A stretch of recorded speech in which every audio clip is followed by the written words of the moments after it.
Good evening. It is Wednesday, August 30th, 2023, and coming to you from Studio 1A at Lonely Tree Media headquarters in Yakima, Washington. This is the Best Lamm Sports Show.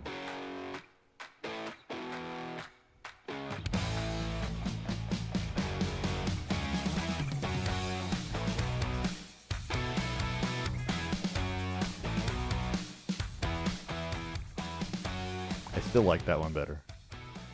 Yeah, it's okay. It's not bad.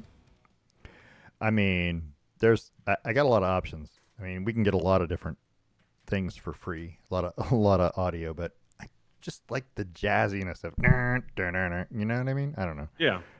I'm your host, David Lamm. With me is my son Parker. Say hello, Parker. Hello, Parker.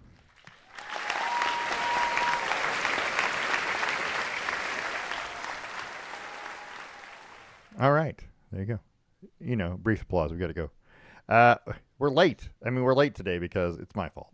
I mean, it is. I wasn't gonna say anything. I was. I wasn't quite ready.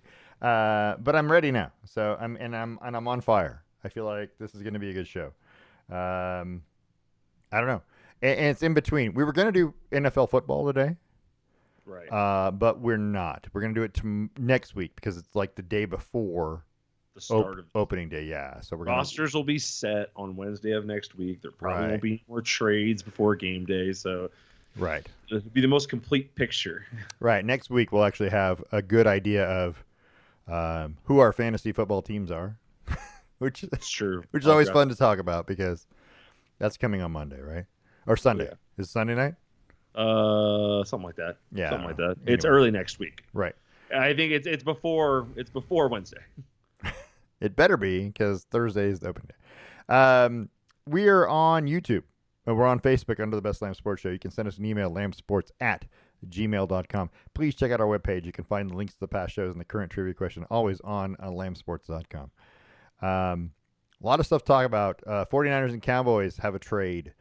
Still some big NFL names that are holding out, waiting for more money.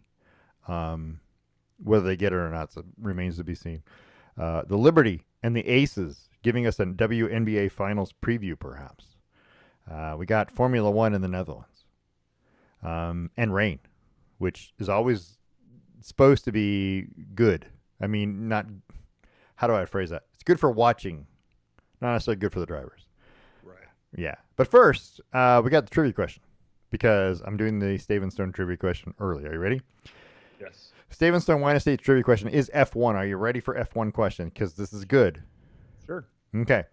There are 3 F1 racers in the current season who have a chance to score points in every race this year. Right? Okay. Since 2000, aside from those 3 racers, only one racer has ever done that. Has scored points in every In the race. last 24 years, has scored points in every race. So do you want to know who the 3 are and the 1 is? I don't care who the 3 are. Who is the 1 and when did he do it? Can I guess now? Sure. I'm going to go with Lewis Hamilton.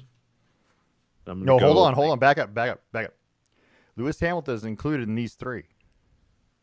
This year, so there's one person outside of those 3. Lewis Hamilton, Fernando Alonso, and Max Verstappen have a chance to do it in every race this year. There's one more driver in the last 24 years that's done that.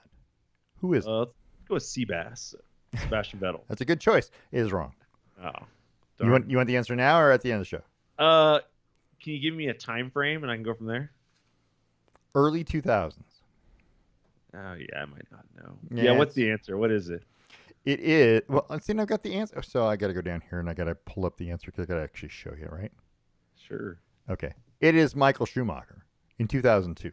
He was going to be like a dark horse. I was going to guess one of those big 5 of Formula One racing names. Yeah, he did it in 2002. I was looking because I thought, wow, they're going to score points in every race, and there's 20-something races. Back in the day, in 2002, there's only like 16 or 17 races. So, you know, the odds of you doing it were better, and yet still no one did it. I was sitting here going back all the way to 1999, and he was the only other person else. Lewis Hamilton did it twice. He did it in 2017. Let me get it right. And 2019. and he has a chance to It's do it funny again because this I year. was going to guess 2018 when you said the person in the year. I was going to guess Lewis Hamilton 2018. Right. So I would have split those two, but it was around that time, that super dominant period of Mercedes. Yeah, and he's so this would be if he did it this year, it would be 3 times. Yeah. Which you feel like this year has been bad for him, but it hasn't been that bad. Mercedes is better this year than they were last year. Yeah. Markedly better. Despite what Toto Wolff might tell you. Despite what any driver might tell you when they're not winning. And that's true. When it's not going well, they're definitely going to. I love that you got guys in second place and they're like, this car is shit. I can't drive it. And you're like, dude, you're in second place. Well, yeah, and second place this year is first loser, I guess, because Max is killing people. But yeah. Anyway, we'll talk about Formula One at the end. It's last. All right. Let's talk about the College World Series, the Little League World Series.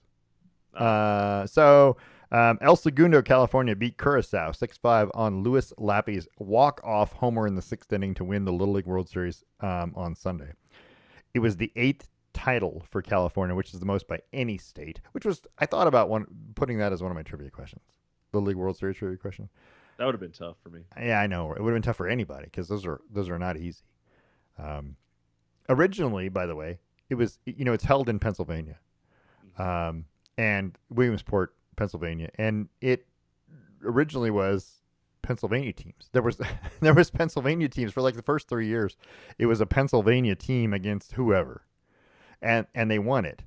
And then pretty soon when they started inviting all of the states, and then it was just a United States thing, and then it became international. And when it became a United States thing, when it was all of the states, Pennsylvania didn't win it again.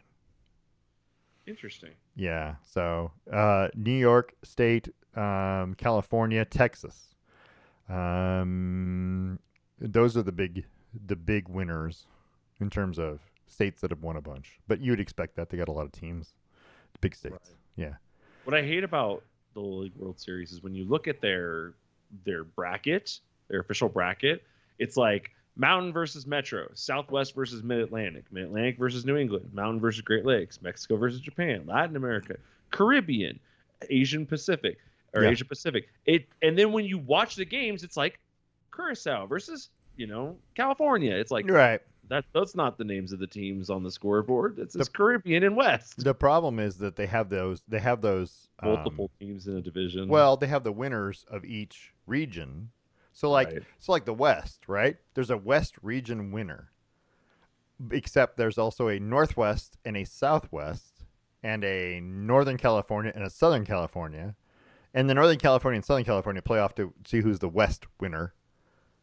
And so, you know what I mean? There's all these winners. And it gets hard. Caribbean makes sense, but you don't know which country it's from, except it's been Curacao the last 3 years, by the way. Which is weird, right? Curacao is this tiny little country. Off the coast of Venezuela. They do baseball, but apparently they do baseball. So, I thought it was I think I watched the Curacao Mexico game. Yeah, and I think I remember Curacao was up and Mexico started to rally big time, and so then Curacao put in this boy. I say boy loosely because he might have been 40. And he was throwing like 80-mile-an-hour heaters and just ran them out of the game. We're gonna need to see a birth certificate. Right? What is that movie? The Benchwarmers, where he hands them the thing. It goes, "I am 12." Yeah, with like a $40 bill inside. You're gonna need. And it's and not to say that hasn't happened before. It's happened before in Little League. You know what I mean? So the problem is baseball has to be treated like youth baseball has to be treated like weight classes because one 12-year-old is not the same as the other 12-year-old. No, it is not. And so just on pure physicality standpoint, it's not fair. And it used to be, so Little League baseball rules, especially in the World Series, used to be that you had to play everybody. Everyone had to come on the field, right? They call us the trophy, the participation generation. Right. So they had to put everyone had to play. Everyone had to come on the field at some point. Now they don't do that. Everyone bats. So everyone's in the batting order. Your whole team is in the batting order, but not everyone's playing. So you might have 12 players on your roster. They all have to bat. So they bat in order, whatever your batting order is. You still have to put out a batting order. but Yeah. but they don't have to play in the field, which means you don't have to make substitutions to get a guy in to play an inning, which is Right. good and bad at the same time. It's weird to me. It makes it weird. So a lot of teams have cut down their rosters. So instead of carrying like 15 players, because you don't have to bat them all, Right. 12 is a good number, right? I got 3 reserves, and guys that can play multiple positions are important, that kind of thing. I will tell you this: I am still upset from not making the Little League Baseball All-Star team when I was 12. Well, Still hurt about it. I played first base on a team. I hit like 400. I played first base on a team that made our league championship game for the whole season, and for some reason I didn't make it. However, 3 other coaches' kids did make it.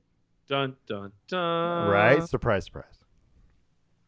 I was just listening to the radio this morning. They were talking about nepotism in sports, and how sometimes it's good, sometimes it's bad, and how sometimes people just go, "Oh, that's okay." Like in the case of, because I live in Colorado, it's all local. Like in the case of Shadur Sanders, they're like, right. "Oh yeah, coach's kid, he just came in." He literally in one press conference went from everybody has to earn their spot to that's your quarterback right there. Right, right. The same press conference he showed, we're gonna work hard, you're gonna earn it. If you don't like it, he's already earned it. If you don't like it, there's the portal. Get out. There's the portal, but that's your guy. But yeah, so when I think coaches' kids, that's not surprising. No, and I suppose it shouldn't surprise me. It was weird because how do I explain this? And I'm going to sound bitter because I am. But when I was 14 playing Babe Ruth baseball, right? So it's 13, 14, and 15-year-olds, right? When I was 14 playing Babe Ruth baseball, I hit 500. I struck out 1 time in 18 games. That's okay. It's pretty good, right? Yeah. I didn't make the All-Star. I didn't make the first All-Star. I made the second team. And I was disappointed. I was like, you got to be kidding me. There's guys on this team that I struck out as a pitcher, and I'm not a pitcher. Yeah. And I know they're not as good as I am. I know there's probably definitely guys on there who were batting 350. Yeah. I hit 500. I mean, when you come up, if you were in the Major League Baseball and you had a guy who hit 500, you'd walk him every damn time he came up. Yeah. Anyway, so there's that. I'm not bitter about it, but I'm angry. It happens. I don't know. I mean, whatever. So I'm over it. It was 40 years ago. So whatever. Never gonna be over Macho Grande. No, I don't think. You ever watched Airplane? A long time ago. Right. When I think it's Airplane 2. Probably didn't watch that one then. When it's the courtroom scene, and he's talking about the flight thing where they were on a mission over Macho Grande, and he says something about what happened, and the attorney says, "Over Macho Grande," and he goes, "No, I don't think I'll ever be over Macho Grande." Anyway, so I know it's dumb. It's great though. Let's talk about college football. Okay. Because we can, and this is what we do on this show. And we should. Let's talk about the fact that the Notre Dame beat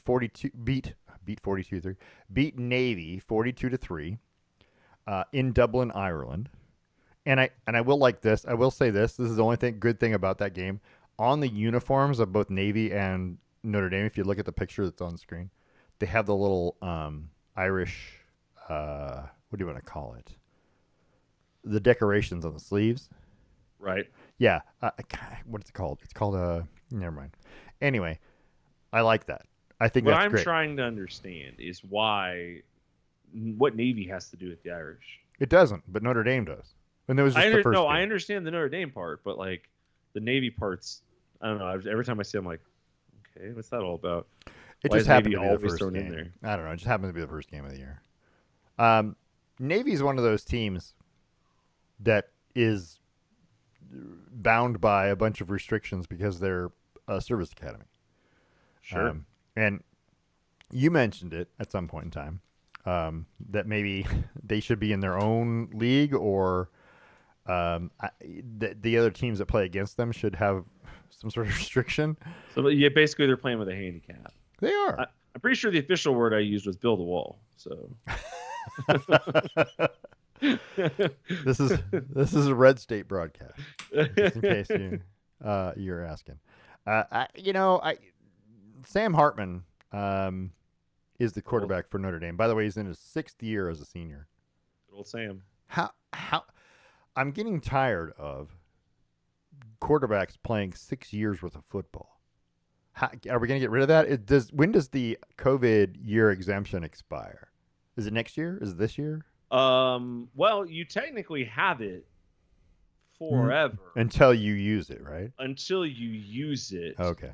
That being said, there are time frames that you have to complete. You have to be actively pursuing a degree. Okay. So That makes sense. if you've already gotten your master's, then what's left? Right. Like PhD. yeah, Dr. Hartman, calling Dr. Hartman.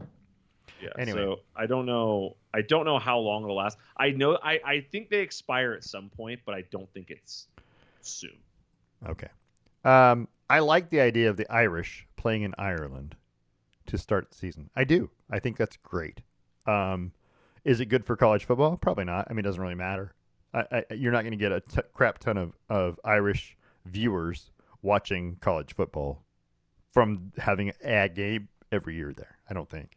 Yeah, But I don't think it changes the course that much. But I like the idea. I do. I like this being a thing. Do you like sports being in foreign countries? Like, do you like it when football goes over there and stuff like that? Not all of them. No, I don't think that's the thing. This I like. College football is an American thing. There is no college football in Ireland in any other country, right? There is football in other countries. I was just about to say, well, there's university football. I mean, I don't think they're playing. I don't think Oxford and Cambridge are playing football. It's not how it works. They play soccer maybe, and they row definitely, but they don't play college football against each other. That's just not a thing. So I like the idea of bringing college football and making it broader. I'm okay with that. And the fact that the Irish are playing in Ireland, that just makes sense to me. That does okay. make sense. Yeah, I get it. I don't like the NFL saying, "Oh, we're going to play a game in Mexico." Why? Big Mexican fan base. What are you hoping for? You're hoping a whole bunch of Mexicans are all of a sudden going to watch NFL football? What do you mean all of a sudden? They're playing there because it's happening. I don't think it's that big a fan base. I don't think it's that big a deal. If you played in the USA, played soccer there, that's a big deal. You're trying to tell me that the NFL, one of the biggest, largest money-making entities in the world, is just like, let's do this throwaway game, one of the most dangerous cities on earth, for a loss. I'm not saying because might as well. I'm not saying that. What I'm saying is I don't think you're getting in as many viewers as you think you are, NFL. I don't think that's a big a deal. I don't think that some random guy in Mexico goes, "Oh, the NFL's here? Well, I'm an NFL fan." I don't think that's happening. Well, I mean, look at the games that go to Mexico. Yeah. Who's playing? Raiders. The Texas, Raiders I get. Cowboys, things like that. Yeah, if you're close to the border, maybe. Okay. Yeah. There's plenty of teams. The Texans have gone down there and things like that. I don't think it's that big a deal. I think that their attendance at those games kind of says that there's at least enough interest to keep trying. Right? I think that's where it's at. It's like they're like, okay, this might not be the greatest thing on earth, but I mean, I don't know what when the last Mexico game was or who played in it. I don't know. I don't know. But they play in that really, really big stadium down there. Right. And they fill it. Do we think that the Dolphins and the Bears playing in London is attracting English viewers? I don't know, because they're selling out stadiums when they do it. Maybe it's good as a novelty thing. Right. But that's fine. Is that not fine? And I guess it's fine. It's just not, it's like a one-time deal. It's okay, great. It's like when not long ago they had, like in Eugene, they had Paris Saint-Germain and somebody played soccer. It was like an international soccer game. It had nothing to do with the United States. It was two teams from outside the United States playing soccer. That's a big deal for one stadium, for one day. But it's not it's not like you turned a whole bunch of Oregon Duck fans into Paris Saint-Germain fans. I don't think that happened. I'm just saying, I get it. I understand why you're trying to broaden things. I don't feel like it's that big a deal. That's all. And maybe I'm wrong, but I don't. I'd have to see some numbers as to why you think you're. And maybe it's just jersey sales. Maybe it's whatever. I don't know. Right. But playing in Azteca Stadium in Mexico City is that? Yeah. I mean, yeah, it holds 100 and whatever thousand. It's huge, but I don't. If you didn't have the Raiders in Houston playing, would anybody watch Green Bay and the Giants there? No. Okay, so why? I mean, you're not converting any new fans. You're converting the same fans who would have watched the Raiders and Houston anyway. What you're doing is testing the water for a potential future team. Got it. You're testing the water to In see, Mexico? do the Mexico Bandits, can they fill up the stadium every week? Why they got Banditos? Okay, why they got to be the Bandits? I don't know. Because that's appropriate. If they're not called the Mexico Bandits, I'm not rooting for them. That is an awesome team name. I'm just asking why they got to be the Bandits. Because that's a great name. It's, a It's fun not name. bad. I mean, Banditos. It's historically significant. The I Banditos. guess. I don't know. But yeah, if the the Mexico Banditos, if they can sustain Oh my god. year over year a team, and yeah, when Green Bay comes to town, it's not going to be as exciting as when Oakland or San Francisco or when the Texans or when those teams come to town that have large Hispanic fan bases as it is. But that's what they're testing to see. Europe's another story because Europe, like I was just reading an article a few seconds ago that they were saying the NFL published stats saying that less than 3% of the attendance in the London games are Americans or American expatriates. Yeah. No, So- right. So it's all English folks coming to see and them. yes, but I And said they've bumped up the numbers of games over there, and the attendance hasn't dropped. So And they're that's- probably going to keep doing that and that's yeah. And until that's until they say, "Yeah, we're here." and that's fine, and I'm okay with that. I'm not saying it's worthless. What I'm saying is you're going to fill a stadium for one day because it's something they can't see anywhere else. Right. They aren't getting that on a daily basis. What I'm getting at is you're not necessarily converting a Sheffield United fan into a Charger fan because You're saying converted. You're Well, adding a you're- Charger fandom you're to a at- Sheffield United. That's what I'm fan. getting. You're asking him to be a Charger fan now also. Is he going to do that? No, because he can't watch it any other day but that one day. Well, I mean, yes, in that way. And so right now it's just built to figure out if it's sustainable. Right. Like it's not the biggest thing. I'm By telling the way, the NFL's highest game attendance of all time was Sure. outside of the U.S. Because it was a bigger stadium. 103,000 people Yeah. went to see the Cardinals and the 49ers. Like that's crazy. But that's You couldn't get those. No, if you had 103,000 seats in a stadium here, you might not get it for an NFL team unless No, your team you just would. won the Super Bowl. What's the largest stadium in the NFL? Do you know? I don't even know. You know, I don't. I'm gonna guess probably either Mercedes-Benz or what's the Minnesota stadium? Minnesota City Bank or whatever. U.S. Bank, I think. U.S. Isn't Bank, it right? Yeah. So the largest stadium in the NFL is MetLife Stadium, Oh, nice. right in New York, Multipurpose, right? Yeah. 82,500. Yeah. So that's what I'm getting at is you're not. Yes, the largest attendance is going to be a stadium outside the United States because one day every year they play a game there, and those guys want to come see it. That's great, but there are no other games there, and the NFL broadcast is not necessarily picked up in those countries, so you can't necessarily follow those teams. Is what I'm getting at. It's the world is different now because everybody can follow anything online. I get it. And see, that's where it's kicking. That's where it's kicking this argument. are in teeth, those- is that the highest streaming country for NFL football outside of the U.S. is Germany. So Sure. where are we playing games right now? In freaking Germany. Do you know What have why? you got? Do you know why that is though? Are you going to argue because of military bases? Nope. Why? Because they used to have a league. USFL Europe had teams in Germany. Did they have teams in England? One, I think, or So there's yeah. at one point in time there was clearly a way to There start a was. thing, There yeah. used to be. In USFL Europe, I thought was a great idea. I like that idea of having a league, a developmental league in Europe. I was all for that. I'm not for US based teams to travel to wherever, right, and play at 3 a.m. I'm for it in the name of exploration, Ah. in the name of figuring out if there's something The there. whole- Because if there is something there, then we If- can start an NFL Europe division of 4 teams that play their divisional games, or they play a bunch of local, or they're all their divisional games at once. Then they go on the road and they play 4 non-divisional games. And then they come back and they play 4 divisional games. And then they go on the road and play their final 3 non-divisional games and just kind of wrap up the whole year that way, or whatever the numbers are there. So Right. I'm for that. It's like there's an actual division there, but you can't know that it's going to be possible or sustained or that people are going to show up until you test it out with some games. But here's my problem. Okay, and here's what I'm going to tell you. The inaugural season of NFL Europe, which was the World League of American Football, 1991. Right? Founded in 1989. Their inaugural season was 1991. They played there until, well, they played there for 2 years. And then in 95, they came back and played there with 6 teams instead of 10 and played there for 12 years. If you didn't figure out in the first 14 years that this wasn't sustainable, why is it now?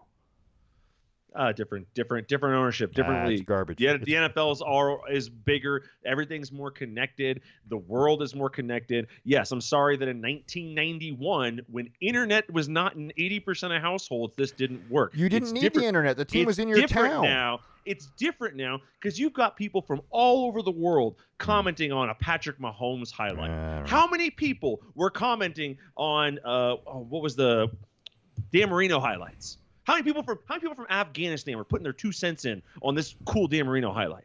I don't know. How many people from England were putting their? No one is the point. But that doesn't exist anymore. That barrier of approach doesn't exist anymore. Everyone can get to it, and if you can't get to the actual thing, you can live in any country and buy YouTube TV and get the Sunday ticket. I think there's a couple of restrictions to that. Right. You probably can't get it in what's it called, in the Middle East all that well. But if you have Twitter, you can watch all the highlights. If you have Amazon Prime, you can stream the Thursday night game. It doesn't exist anymore. So yeah, it didn't work then because the world wasn't as connected. But now that it's more connected, they have clearly, this is a business. If you think for 1 second that they have not found that this has generated enough interest worth flying 2 whole football teams and staff over there, and probably, I don't know if they rent the stadiums or whatever, but filling the stadiums with people and organizing this whole event, if you think that they haven't thought this through from a money-making standpoint. Well, they have, I'm sure. Yeah, and it's clearly been beneficial because they've upped the number of games. What I'm getting at is it's a one-day thing. It's great. Right. But it's not a continuing thing. Otherwise, they would have a team there. And they're not doing that yet. They haven't put a team in Mexico. They haven't put a team in London. They haven't put a team in... Well, Mexico wouldn't be hard. But they're not going to do it. They're not going to put a team in Mexico. That's not going to ever happen. They're going to continue to play 1 game there every year, maybe 2, and it's teams that are near the border, and they're going to reap that. I agree with you. They'll put it in Europe before they put it in Mexico. No, they're not even going to put it in Europe because they had a league in Europe and they didn't succeed. They're not even playing there. Did the NFL have a league in Europe? The World League it's run by the NFL. The World League of American Football is run, and then it became NFL Europe. Absolutely. Okay. And there were teams. So it expanded when? 2007. Okay. So why are they doing it now? I have no idea. That's my whole point. Okay. So do you think because one game works? But your argument implies that they are so incompetent that they are not learning from their failure. No, what I'm telling you is the other argument is that they know more than you about this. What I'm telling you is they learned that 1 game works. A season doesn't work. They learned last year that 4 games work. Well, but they're individual the year before, games. No, 2017 they jumped to 4. So they play 4 in the same spot? I don't know about the same spot. They play 4 in 4 London. International games, right? They play 4 in London. Okay. And maybe that's true. London had a team in the World League of American Football. London had a team. The London Monarchs were a team starting in 91, 92. That's such a good name. I know, right? And they had the Scottish Claymores, right? From 95 to 2004 as a 10 years worth of team. What I'm getting at is they had these teams over there and that it didn't succeed. They stopped doing it. Why did you stop doing it? Sorry, 3 games in London, 2 games in Germany. Right. Why did you stop doing these games? Why did you stop this league? Because it wasn't profitable. That's the reason you did it. Otherwise, you'd be doing it still. both games in Frankfurt are on back-to-back weekends. So it's not one weekend, it's back-to-back weekends in the same stadium. It's still a limited time thing with 4 different teams, right? You're not wrong. Right. But regardless of whether it's a brief venture out and then you come home, regardless of that, or whether it's steering towards actually wanting to put teams there, because the NFL has announced its intentions to start it's not going to happen in Europe. Not going to happen. I hear what you're saying. Roger that.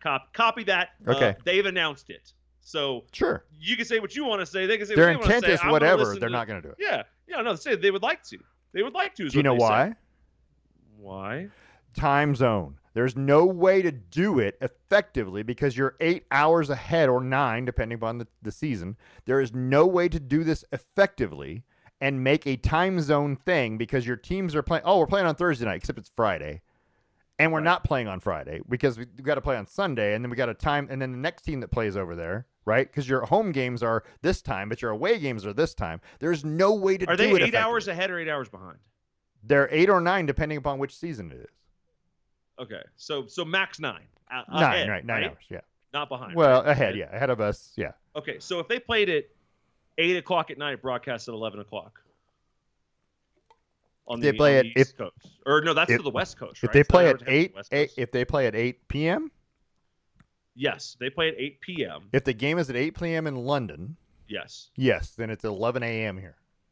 On the West Coast. On the West Coast, right? Okay, so there's 2 things at play here. Number 1, you can schedule a game to exist within your standard viewing hours on a Sunday. Correct. Not a problem. You can, yeah. East Coast games begin at 10:30. Right. So that's not a concern. All right. So viewership from a TV standpoint, not a concern. Yeah, they got to play later, but guess what? They'll figure that out. Arizona State plays every game at night. They have to, and guess what? Because their viewership for their games isn't a problem. Right. 12 viewership is another story. Right. Number 2, the other thing is, can you fill a stadium? And that's the most important thing. Can you fill a stadium routinely? So far, they've proven that's not a problem. Let's back up. Can you fill a stadium 8 times a year? Yeah, not 3 or 1 or 2 or 4, 8 times a year. Well, guess what? They're doing 2 games in Frankfurt this year, right? Good. If both of those are full, then maybe they'll do 3 games next year. Right. And then maybe they'll do 4 games a year. There's a and reason. then maybe in 20 years you're talking about a European team. And the flights don't matter. There's a reason why in 17 years they haven't put a team there. They stopped World League of American Football in 2007. It's 2023. In 17 years, they haven't put a team there. There's a reason why they've done that. There's no reason why you can tell me any reason. There's no reason you can give me. What is confusing about that concept? In 17 years, after having a team there for a full season, you decided not to have a team there anymore? I'm fine with that, but the one game sucks for scheduling for the rest of the league. It is garbage. It is garbage for scheduling. You shouldn't have to go through that because these 2 teams played there. They need an extra day and an extra week off because they traveled to Europe. That's bullshit. That's garbage. That's what I'm talking about. If you want to have a team there, great, go and do that, but you're not doing that. You haven't done it in 17 years. There's a reason why they're not doing that. It's because of the scheduling. It is terrible. There's no way to make it fair to the rest of the league. You're gonna love this. The league tried to get it in the collective bargaining agreement to open up to a new team this past bargaining agreement. And no one voted on it. Why? No. The Players Association voted against it. Why? Because they don't want to leave the U.S.? They don't like the timing of it. It's bad. It's not okay. It's not even. It's not fair. Those teams, the one team that plays in London is on a different schedule than the rest of the league. I completely agree with garbage. This. And 8 times a year. About a single team again, because that's not what I am talking about. 8 times a year. One team in England is a bad idea. So how many teams you want? 4 teams in Europe, a division. It doesn't matter. Nope. Story. You can't do that because those teams. What do you mean you can't do that? You can't do it. Where's the cap? Well, how come they haven't done it? How come they haven't done it? How come they did it before? How come they haven't? No, they did it before when it was a developmental league. How come they haven't done it with the NFL? How come the NFL doesn't have a league in Europe? Doesn't have a division in Europe? Why? Tell me. I don't know. They decided not to. Because it's not. What's the problem? It's not profitable, or the schedule's not right. Okay. That's why. When did the Texans become a team? I don't know. Oh wait, no, hold on. I guess that's not. When did the Panthers become a team? 1990, 89, 80. I don't know. Okay. How come they didn't have a team before that?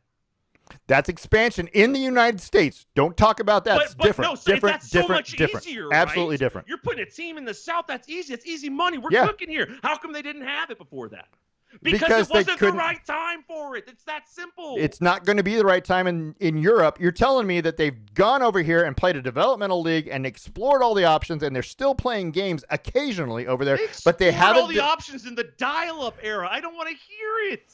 Okay. They stopped in 2007. DSL just became a thing. So you think that's why? Now. Okay, if I've got advances in 17 years, and you're trying to compare now to then, like they're the same. Okay, if I've got all the internet connections, I can watch every game. What do I need a team here for? I can watch it on TV.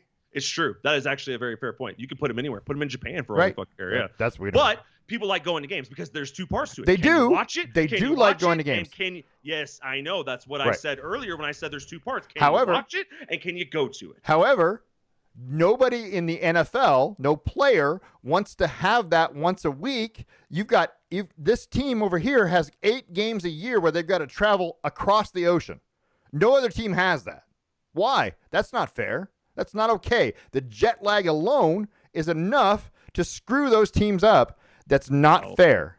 That is a horseshit excuse. Okay. Because then why aren't they doing it? Why haven't they done it? You do what I just said. You do your 4 teams in division, right? Well, first of all, you just have to have the money for people who want to do it, right? Because somebody has to buy a team. Somebody has to build a stadium or put it in an existing stadium. Somebody has to do that. There has to be an owner. The NFL just can't go, we're going to drop a team right there right now.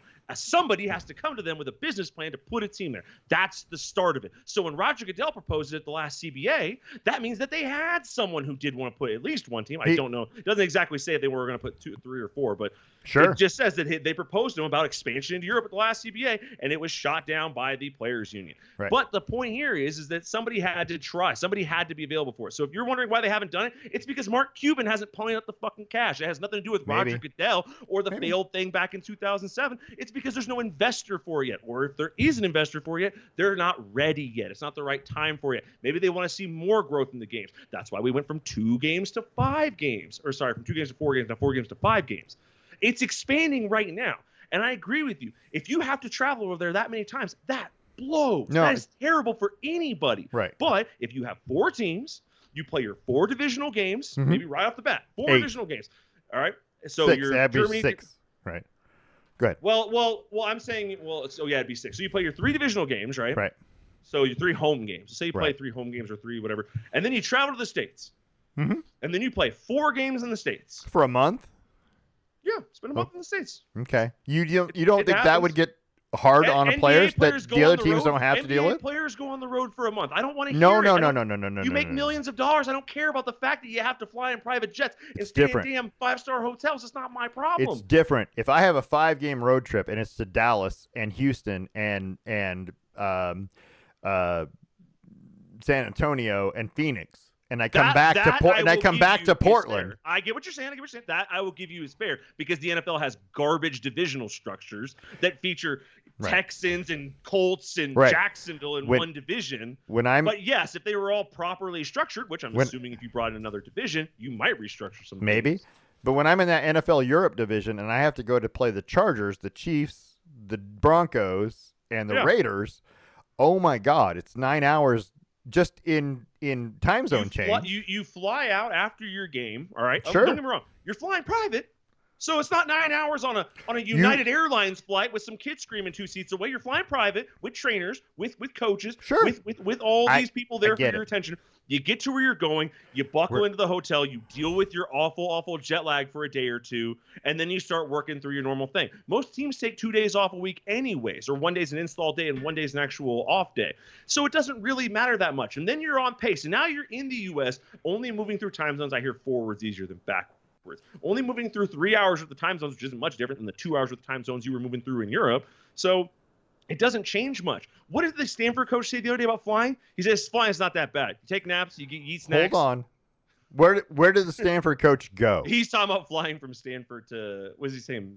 He's saying Rutgers, I think. Rutgers, like that, because to be a part of the Big Ten. It's 3 hours. Yeah. That's not. No, it's not the same. I understand. Yeah. But what I'm saying is there's a way it works. It's not clean. It's not the perfect way. There's a way it works. Right now, players don't really like the idea, and there's no funding externally behind it. And I think it'll happen at some point. I'm not saying it's going to be soon, but they're expanding the number of games year over year, which indicates that there's some interest on a bigger scale than just one-off games. So let's take it down a notch. We haven't even gotten to the NFL yet, by the way. We're talking about the NFL. Supposed to talk about no, other things today? we're not. Yeah, there's other things we're gonna.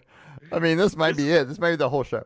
This is a fun discussion. You just don't know. But here's my thing. Okay, so we're gonna take it down a notch.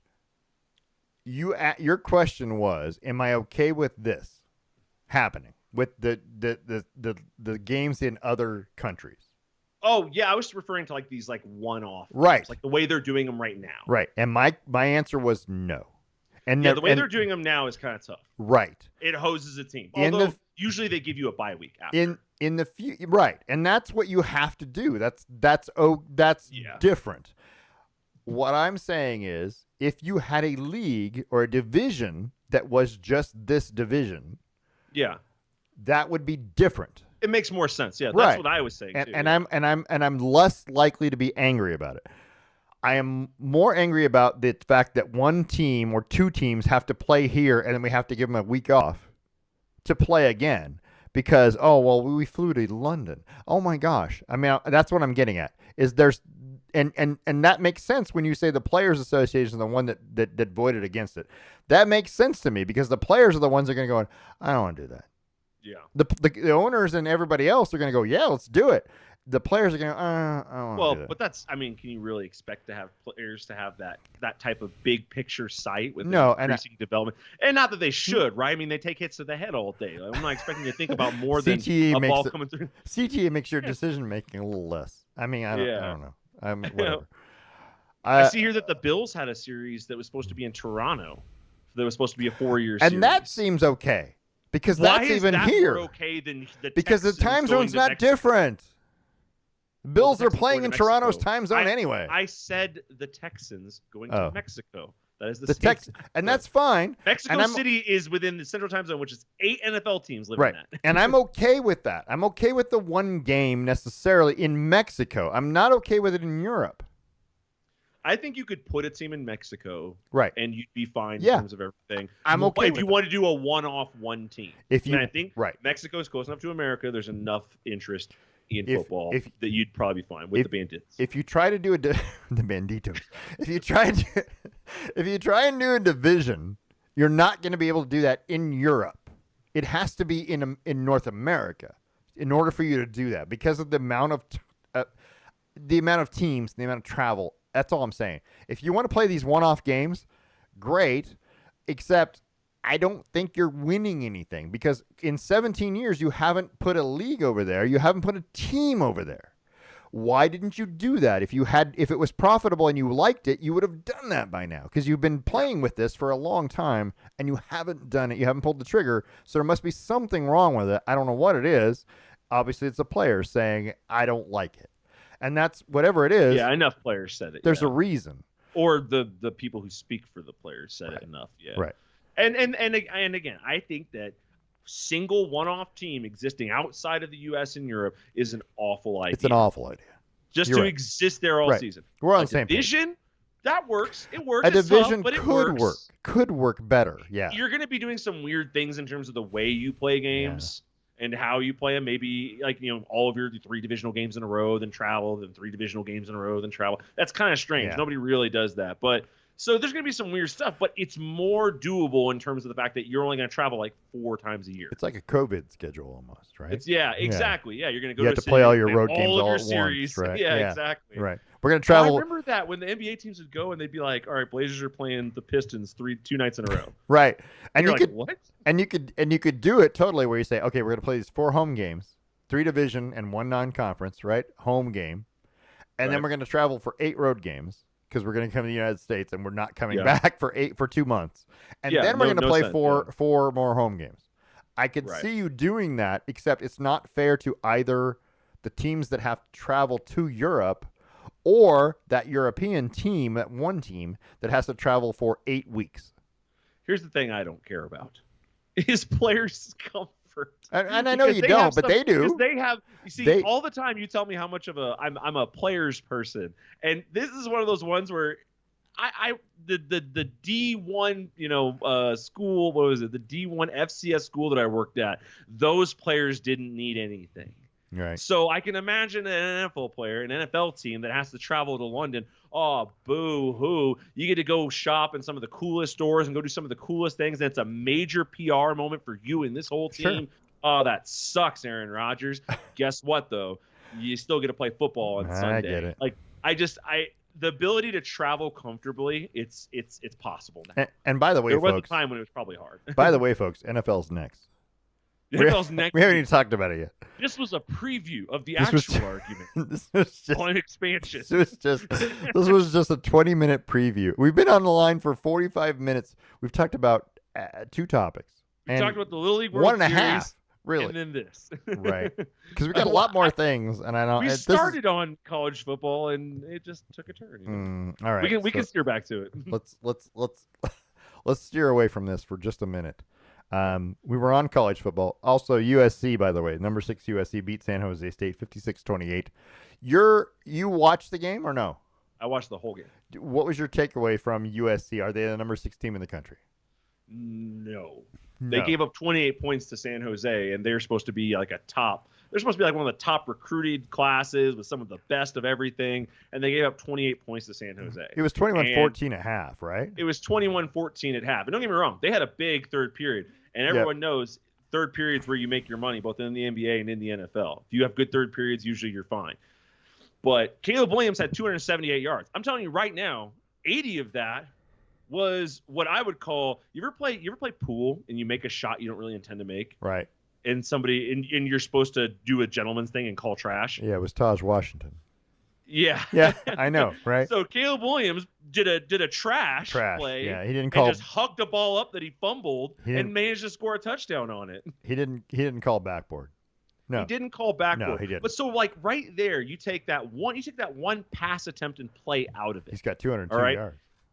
He's got what? 202 yards left. If you take the 76 yards yards on pass. 17 attempts. Yeah, right. And it looks a lot different. It's different. Yeah. It's not bad, but it's a lot His different. QBR was 85, by the way. Just his QB rating. 4 touchdowns, no interceptions, 18 of 25, 278. I get it, 11 yards average per attempt. Yeah, but his backup was also an 85. His Miller Moss was actually also an 85, by the way. Yeah. And he didn't throw a single touchdown. What I liked from this game was that San Jose State had a 198-yard passing. Cordero, the quarterback for San Jose State, was 21 of 38, 198 yards, 3 touchdowns. His rating is less. I get it because his average per attempt is only 5 yards. It was more impressive because he did it against a harder team. Exactly. And that's what I'm getting at. Where's the degree of difficulty in the rating? And there is none. They outrushed him too, 198 to 160. Yeah, so. Conley had 6 carries for 108 yards, 18 yards a carry. He had a 57-yard carry, but even minus the 57 yards, he was still 10 yards a carry. By the way, this clip that keeps showing on here of the guy being upside down. Did you see what happened after that? I did. He gets up to shake the guy's hand, and the guy smacks his hand away. Yeah. And then they immediately score like 2 plays later, and you're like, yes, move, right? I know. Yeah, right. Like, you're such a good team. Why are you being like this way to these guys? Be nice. Or you want to be this way to Oregon? Fine. You want to be this way to Washington? Fine. Right. This is San Jose. Yeah, like, what did you just prove? Oh, I'm a tough guy. Whatever. Well, I'll tell you what you proved. You proved you can cough up 28 points as a defense. Congratulations, bud. And by the way, Nick Nash for San Jose State, six catches, 89 yards, 3 of them for touchdowns. I mean, come on. Nobody else has got that stat on here. I mean, nobody has that stat line that's comparable. Oh, that one that he caught that was to the right side of the goal, or the near side, I should say, when they needed it. Like, that was a great catch. He averaged 15 yards a catch on 6 catches, 3 of them for touchdowns. I don't know what a receiver rating is, but his should be awesome. Is high. Whereas Taj Washington has 2 catches for 42.5 yards, one of them for 76, the other for 9. And USC, who is I don't know. Okay, I didn't look and see what USC was favored by, and I probably should have. They were bigger favorites than that. Let me go to the StatCast. I want to say they were like 28-point favorites. Which would put them right at it. I don't see it. USC was a 31.5-point favorite. So they failed to cover the spread. So they were under, yeah. Yeah. The over-under was 66, and there was 84 points in this game. Anyway, the whole point is, what I'm saying is, I didn't see anybody in USC that compared to Nick Nash on San Jose State. And Yeah, who's that kick return guy? yeah, okay, so Zachariah Branch. He had one. He Branch. had one Branch had it. catch for 12 Yeah, he had yards. one catch, but he. And yes, he had one gigantic kickoff return for 96 yards. The rest of the day, he had 3 punt returns, No. 66 yards. Okay. So he had 58 yards receiving and a touchdown, and he had 12 yards rushing, and then he had a kick return Yeah. for a touchdown. Here's- He did very multi-purpose. Here's the thing. Yeah, and he had 4 catches for 58 yards. Here's the Yeah. thing. I when they put it in the stats, what they say is, oh, he had this many all-purpose yards. Okay, 96 of those were one kickoff return. Okay, great. And when you say all-purpose, you go, okay, 96 from this, 35 from punt return. right. Here's this and that and the other thing. And then it's a you real add them salt. all together. Yeah. Yeah. And I'm like, okay, now you had to add them all together to make it sound like he had a great day. He did. He had one big kickoff return. Great. The rest of the day, meh. I mean, it was okay. It was good. It just wasn't great. USC had one sack. One sack against San Jose. San Jose State had 2. So are you telling me the San Jose State defense was better against the USC offensive line? And the one sack that they had was that really busted play. Right, When right, yeah. he immediately tried to roll out to the right, and that end did not stop that guy. Right. That tackle did not stop that guy at all. That's what I'm saying is you guys could only manage one sack, and which was a group sack, by the way. Again, USC did not walk away looking impressive. They did not look at. I mean, a 56-28 win is a That's what you're win. supposed to It's do, good. right? It's if Oregon did the same thing, I'd be saying, yeah, that's great, but why'd you didn't- give up 28? and here's my problem is that we're so involved in sports betting and the spread. Will later in the season you go, oh, USC didn't cover the spread against San Jose State? Nobody's going to say that. Nobody's going to cover that. But you didn't. You were a 31.5-point favorite, 32-point favorite, and you won by 28. Okay, you almost did, but you didn't. You didn't even cover the spread against San Jose State, who's going to lose probably to Oregon State this weekend. Maybe not. They should lose to Oregon State, Right. but We'll talk about that in a minute. There, we got more about that in a minute. Anyway, that's all I'm saying. It just was weird. I'm just saying. I'm just saying. Let's talk about what's coming up this weekend. All right. Good stuff. I don't think I have. Let me see if I got it over here. Nah, that's not it. This it? This is it. I got to find the right thing, and then we got to go to the right thing because the right thing is not necessarily the right thing. This weekend, here's what's coming up. The NCAA football games this weekend, by the way. These are all the top 25 games and every Pac-12 game. Gotcha. In time chronological order. So Florida plays at number 14 Utah tomorrow night at 5 o'clock on ESPN. Cam Rising is not expected to play, which changes everything we said last week, by the way. Yeah. I said Utah was going to win the Pac-12. They still may. Yeah. I also said they would probably make the college football playoff. If they don't beat Florida, they will not make the college football playoff.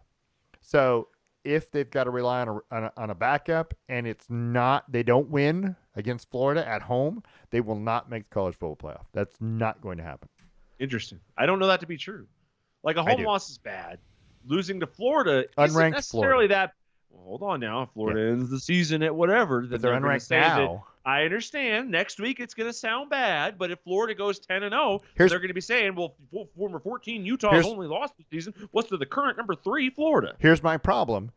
Right now, you get judged on who you're playing. It's not what they did at the end of the season. Right now, in game 1, Utah loses to unranked Florida. They're going to fall out of the rankings. They're going to fall out of the rankings. They're going to be They should. 25th, maybe at best.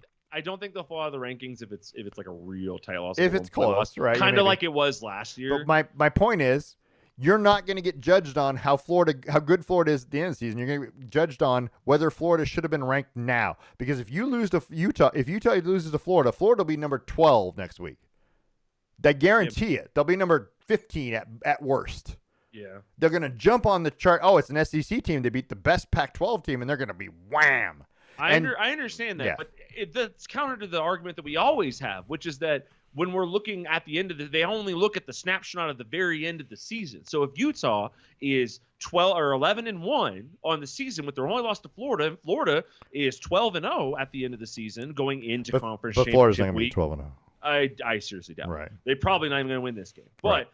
if that's the case, they're going to look at that snapshot of that moment and go, okay, well, Utah's the number 5 team in the country at 11-1, and their only loss is to Florida, who's the number 1 team in the country at 12-0. That's just how they're going to talk about that. Yeah, next week it's going to be like, dude, you lost to unranked Florida. You're an idiot. But in 3 weeks, it's not even going to be that. It might not. People only look at what's happening that week in that moment. They don't look back far enough sometimes. People have short memories. I feel like you get ranked immediately based on who you played, not what you think Florida's gonna be.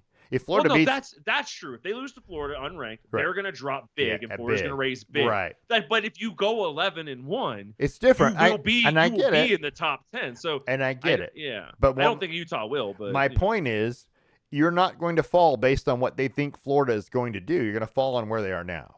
Agreed. Yeah, Agreed. and that always is the worst possible scenario for you to lose to a game. Because you can drop heavy. Right. You're going to drop big compared. Florida might go 12-0. What if they're the best team in the SEC? And they go 12-0, 13-0, they win the SEC. You're not going to get ranked on that. You're going to get ranked on the fact that Florida lost. You lost to Florida, who's an unranked team at home. And that's going to ruin your season. That's my whole point. Well, and it shouldn't, but it will. So But what the way you just said that, I think this is more about your phrasing than what you're actually saying.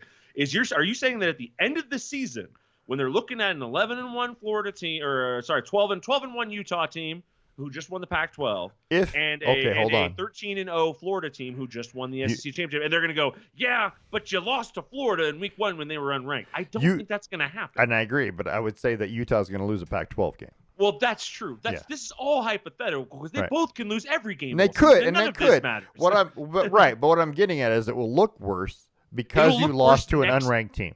It'll look worse next week. Absolutely. But the week after that, it won't matter that week after that. It doesn't matter that much. Yeah. Yeah. What I'm saying. You only have to deal with the fallout for 1 week and your big rate rankings drop, and then you have to work back into it. But if you go 11-1, if you go 10-2, you're in the top 10 of this college football. I'm just gonna say it's classic Pac-12 for you to not have your starting quarterback in the opening week of the season when you're playing an SEC team at home, and you're gonna lose this game because you don't have your starting quarterback. Florida beats you at home, and now you're out of the college football playoff because you lost that game and you're going to lose one Pac-12 game. It sucks. I agree. Yeah. It is appropriate. Yeah. By the way, a lot of people I work with are going to this game. Yeah, it would be great. I mean, that'd be a great game to watch. I would go too if I was close. I would love to go see it in December when Florida actually has to deal with the winter weather. If it was, and then you know more about those teams, right? Yeah. Southern Utah at Arizona State. That's Arizona State's first game of the season. That's also Thursday. So tomorrow night on ESPN is Florida, Utah.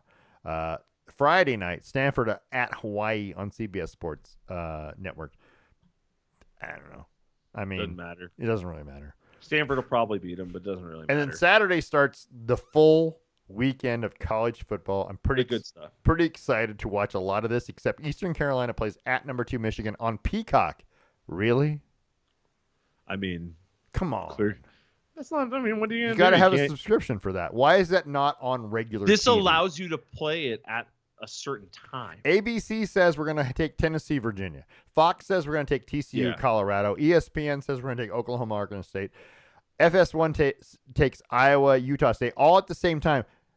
And NBC, Peacock, who you have to have a subscription for, not NBC, the regular, but Peacock is going to take the number 2 team in the country, as opposed to the other team. Number 20, it's supposed to be an ass. It's garbage. It's garbage. I get it, but will it be? It's the first game of the season, and you never know. All I'm saying is when Oregon plays, and you can say it's Portland State. It's different. No. Hold on. Not now. All right. I'm saying when Oregon was like number 2 in the country to start the season, and they played whatever garbage team they played, it was on Pac-12 networks. It wasn't ABC. It wasn't ESPN. It wasn't Fox. Maybe it wasn't not on any prime network. When you're playing garbage teams, you don't necessarily get prime time unless you're the SEC. Oklahoma is getting Arkansas State on ESPN. So. I'm just saying Oklahoma's playing Arkansas State. But even Ole Miss and Mercer. Hold on, ESPN Plus. It's at 11 a.m. It's a different time. You have to have that other channel. Because all those 9 a.m. games are the first games of the year. They're going to take those games. I would take that over any other game, no matter who else is playing at 11 a.m. Because Ole Miss is the only team playing. I'm just saying, getting those big slots on those major national networks is hard.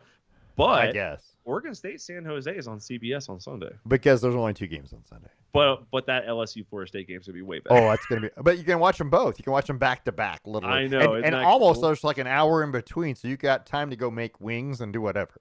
Right? Yeah, Isn't that right. Perfect. I know. That's a great Sunday. I'm even off on Sunday. I don't even work on Sunday. I don't mind the Michigan game being on Peacock because I have Peacock, so it doesn't matter. I'm not upset about it necessarily. I'm just saying it's not a game- weird that the number 2 team in the country has to play on Peacock, Well, how as about this? opposed to the number 20 team in the country playing on ESPN. You want to watch a Messi game right now?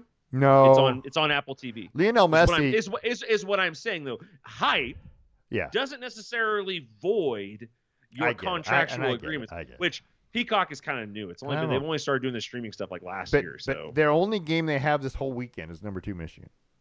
I mean, weird, right? Anyway, okay, let's move forward. Number 25 Iowa will score 7 points and beat Utah State 7-3. Yep, that's at 9 a.m. Mercer plays at Ole Miss. Ole Miss will beat them 56-7. Hey, Mercers want to know. Don't disrespect them. Yeah, Oregon will beat Portland State also 56-7. Sure. Ohio State plays at Indiana, which will be closer than it should be. They always give a big line for Ohio State, and then that game is always tougher than they think. I'm going to go with 34 to 20 or 17. 34-17, like an Ohio State win. And they'll go, yeah, but it's a Big Ten win. It's a big deal. Not really. Boise State plays at Washington. I think Washington is way better than Boise State at this point. I think that's a blowout. Rice plays at Texas. Texas is going to whoop Rice. Whoop them. Tennessee State plays at Notre Dame. We already know Notre Dame is pretty good. They're not great, but they're pretty good. They're good enough to beat Tennessee State by 4 touchdowns. Buffalo plays at Wisconsin. Watch out for Buffalo. Buffalo has a tendency to be good. Wisconsin, I think, still wins that game. You got a Pac-12 game, California at North Texas. California should win that. And then you got number 1 Georgia winning by 60 points at UT Martin or against UT Martin. Surprised they even let them on the campus. It's at ESPN Plus. That's not even on a. You have to subscribe to watch Georgia. Yeah. Nevada at USC is on the Pac-12 network. Sneakier than it might seem, but USC should. Yeah, it's garbage. Like the last one. Kansas State should rout Southeast Missouri State. True. Texas A&M should rout New Mexico, but watch out. Texas A&M is one of those notorious overrated teams. Yeah. Washington State at Colorado State. I like this game. This is probably the best game on here that I've seen just now. You know what I mean? It's like I would watch this one. Even, right. Middle Tennessee plays at number 4 Alabama. Alabama by 50. Didn't Middle Tennessee give somebody some trouble last year or the year before? It was 2 years ago, I think. Yeah, but it they wasn't that were within close. A score or two of winning the game or something like that. West Virginia plays at number 7 Penn State. That might be a good game on NBC at 4:30. I don't know. I don't know how good Penn State is, really, to be honest with you.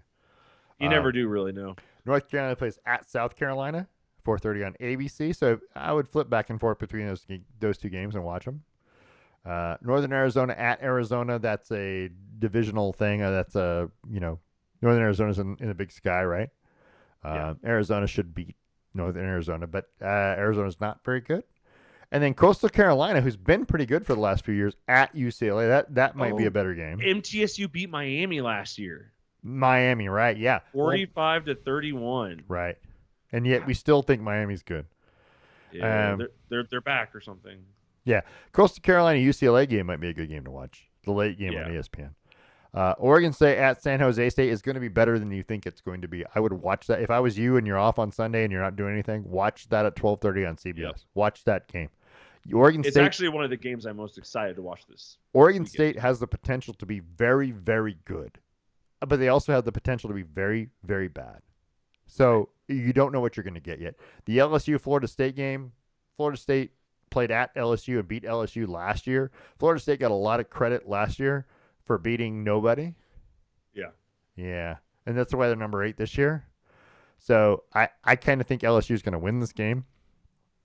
But yeah, I would agree. Yeah, Clemson at Duke. I would agree. I think Florida State's not that good. So I don't think Florida State's the number 8 team in the country. If you rated them 15 or 16 or somewhere in that ballpark, I'd be okay with it. But they're not number 8.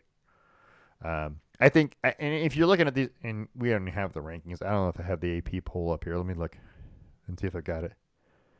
Aha, the AP poll, which is the preseason poll, right? There are a lot of teams on this poll that I don't think should be on this poll, or they're ranked way higher than they should be. Right. I think Ole Miss is one of those teams. Ole Miss is going to lose 4 games this year. Most likely, they Yeah. seem to. Right. Texas A&M is going to lose 4 games this year. Tulane is on this poll. Why is Tulane on this poll? They had a hell of the end of the season last year, right? And I get it. You're not the 24th best team in the country. Iowa is still on this poll, even though Iowa can't score more than 14 points in a game. Why is Iowa on this poll? You know it's coming. You know Iowa's going to lose 4 games this year, right? There are teams on this poll, and especially at the bottom, you know are going to lose 4 games. A 9-4 team or an 8-4 team at the end of the season should not be on this poll. It's just you shouldn't be. 9-3, okay. 10-2, yes, for sure. 9-4 or 9-3, 8-4, no, sorry. It's not good enough. It's good enough to make a bowl game, but you're also going to play in the Poulon Independence Bowl or Weed Eater Bowl or whatever it's called. Okay, great. I don't know. Who? If you look at this poll, if you look at this preseason poll, name me one team in the top 10 that's overrated. One team in the top 10 is overrated. Well, it should be easy. I think you and I are going to pick the same team.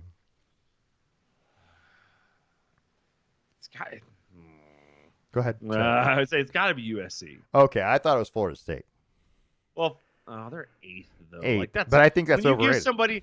When you give somebody like the way I see it is like Georgia, Michigan, Ohio State, Alabama, LSU, USC, Penn State. These are all teams that they want to be good. Yeah, right. And then the next group, Florida State, Clemson, Washington. I mean, Texas should be up higher, but Tennessee. Those are all teams that you're not banking on them being good yet. Do you think Texas is good enough to be a top 10 team at the end of the year? No, okay. I haven't believed that in a long time. Okay, all right. Were they top 10 at the end of last year? Do you? I want to say no. Do you think Notre Dame is a top 10 team at the end of the season? I think they can be because of their schedule. Yes, but that's what do I think that they are comparatively and talent-wise a top 10 team? Absolutely not. I don't even think they're a top 15 team on that front. But their schedule, let's see, they play Navy, cool. Tennessee State, cool. NC State's tough. Central Michigan, Do you think Colorado has any shot at TCU this weekend on Fox, 9 a.m. Saturday? They have the element of surprise. They do. That's what they got going for them. So come out and do some surprising stuff and see if you can catch them off guard, because TCU's bigger than you. They're probably faster than you. Yeah. They're definitely more cemented than you. Their coach has been there for a little while. Right. And like they've got more culture, tradition, whatever the hell you want to call it. They've got more whatever it is. Right. And they just recently had success, so now they've got arrogance on top of it. So if you let them come out and play their brand of football, they're going to beat the crap out of you. But if you get a little tricky, if you do some fun stuff, if you go over their heads more than they're expecting, or you break off some runs that they aren't expecting, you can catch them by surprise. That being said, I don't think Colorado will. All right, one last college football question. Yeah. Looking at the rankings, under the others receiving votes, if you had to pick one of those teams that was going to finish the season in the top 10, who would it be? Isn't in there now. Yeah, under other receiving votes. Yeah, I think I'm going to pick somebody, and it's kind of a cheap one, but I'm going to pick Auburn. Okay. It's just how the SEC works. They're the most likely to climb and rise. If I'm not going SEC type homering, then Boise State could climb that high if they don't lose. You can't lose at all. I think your best, and this is going to be terrible because I'm an Oregon fan. This is your best bet. If Texas Tech beats Oregon, Texas Tech has a chance to finish in the top 10. I don't even want to think about that. That's a gigantic win for Texas Tech if they win that game. And I get it, yeah, whatever. But I don't think like James Madison or South Alabama or any of these teams that are Toledo. Most of them, I don't think UCLA could rise. UCLA, this is all contingent on teams Texas winning and not losing. Right, Texas, San Antonio. Come on, they're not a top 10 team.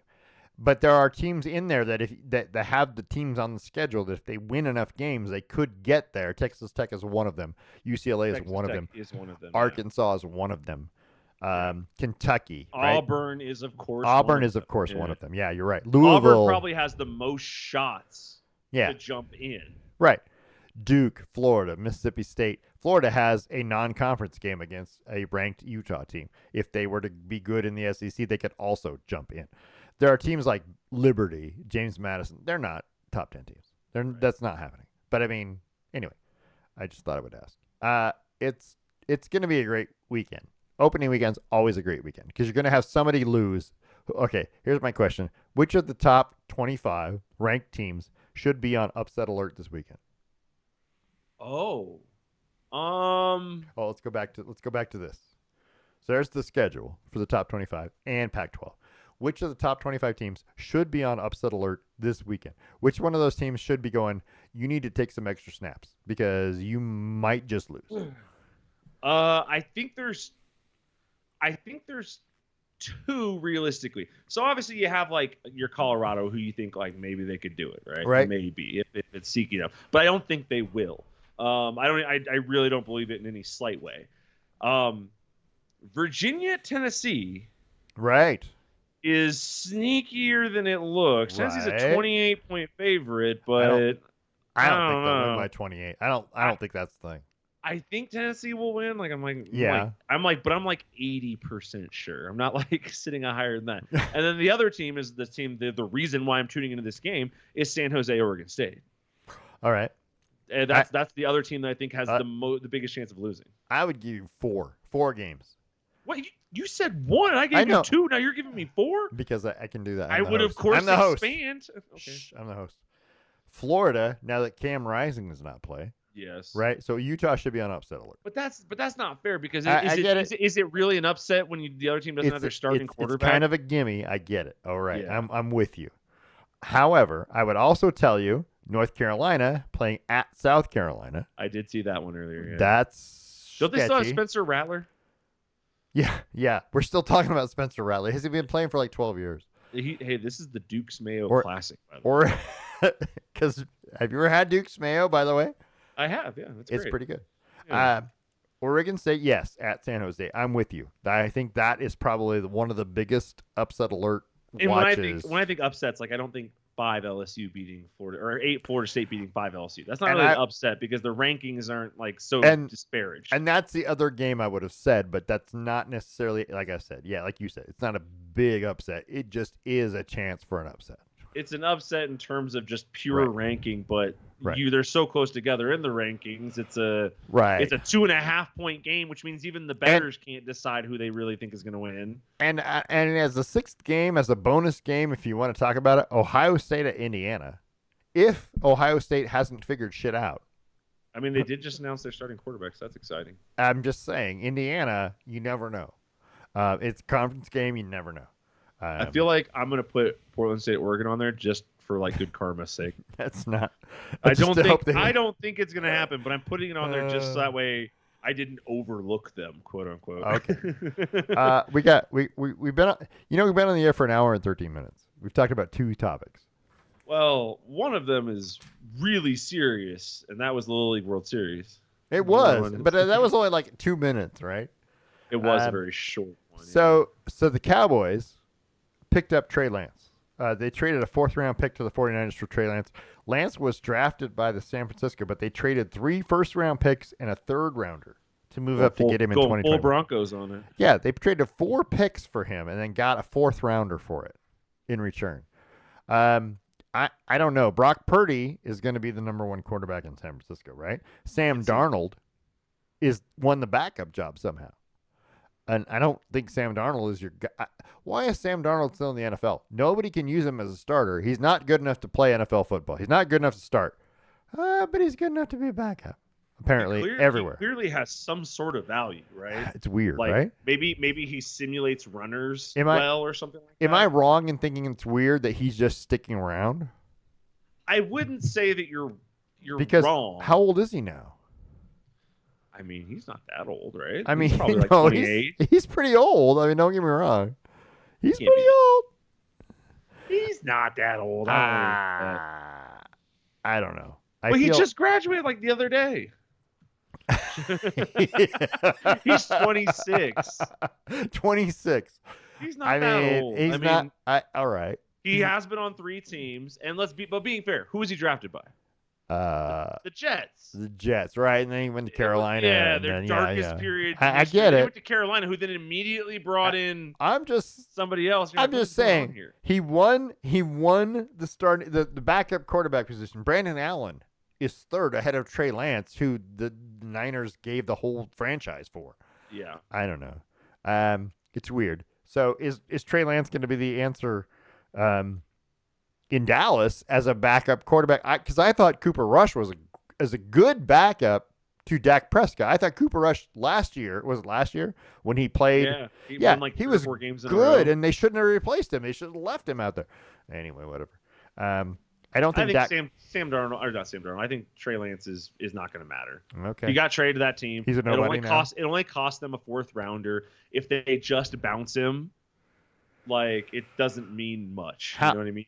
How many more years does Dak Prescott have in Dallas? 1. If he does what he did last year. No.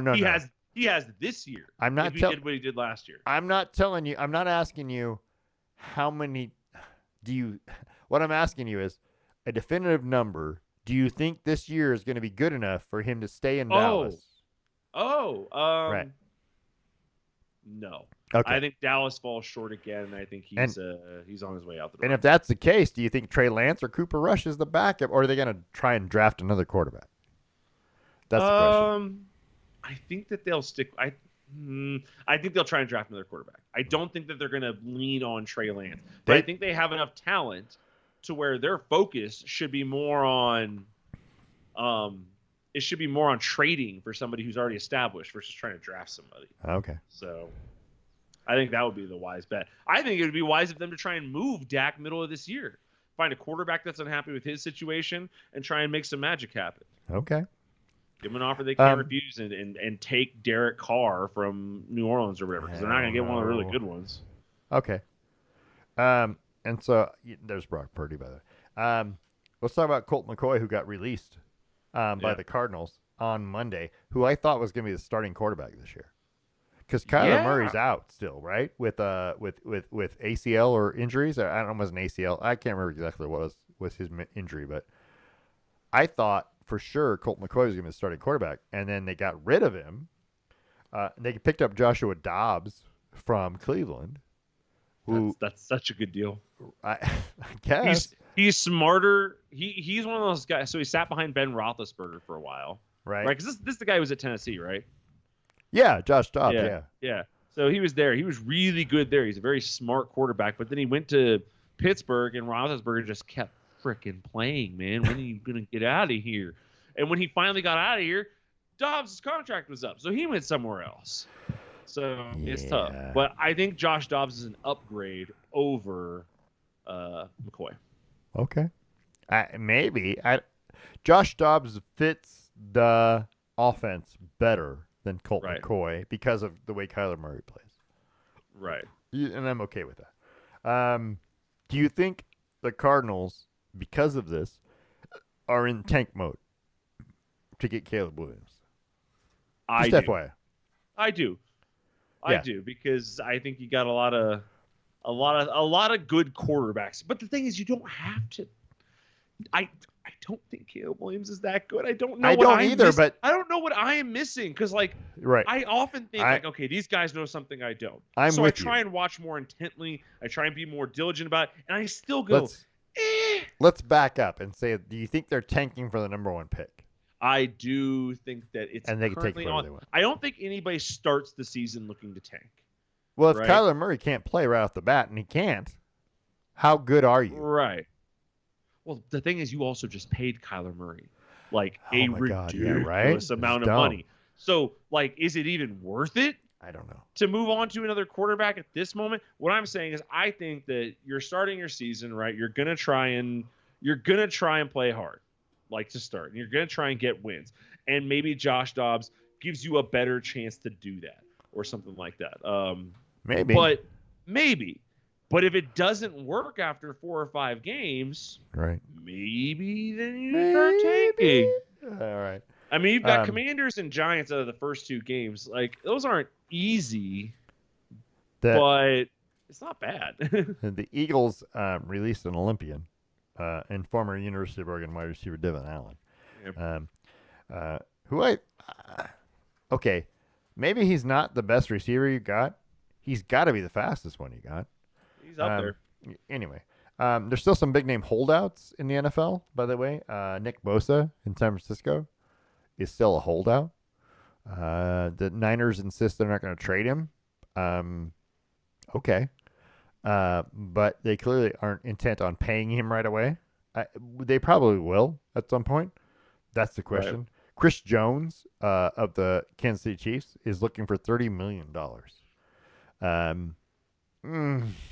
Not sure it's going to happen because that $30 million is going to Patrick Mahomes. So, but he's in a good spot because you just lost Frank Clark. They got to pay him. They got it. Like, right? You don't have any choice. And I get it. And I get it. Yeah, they're going to have to pay him, but this is going to be the last contract he's going to get because next time he's going to want more money. He's not going to get it. So exactly, this is their last chance in Kansas City. And plus, you're in a championship zone right now. You can't afford to let one of those guys go from your championship team, your core. You know what I mean? You're in that zone where you're winning. But as long as they've got Patrick Mahomes and Travis Kelce, maybe you kind of feel like they're always going to be capable. Jonathan Taylor, that's a weird one in Indianapolis.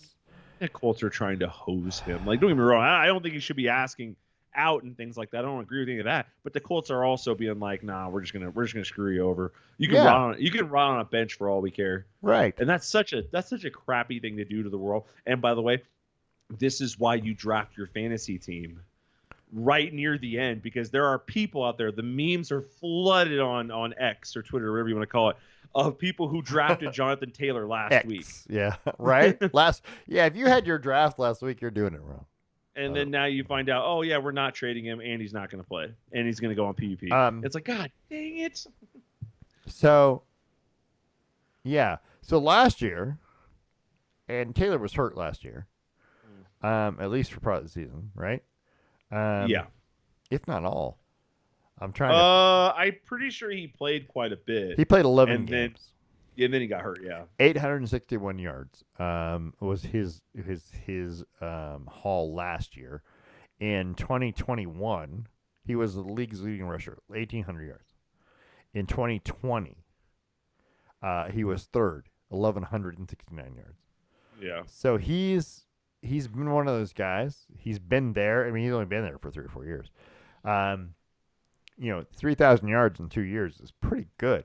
And yet, everyone's trying to devalue the running back for some reason. I don't think anybody's trying to devalue the running back. Indianapolis, but they need to. Jim Irsay in Indianapolis definitely are. Yeah.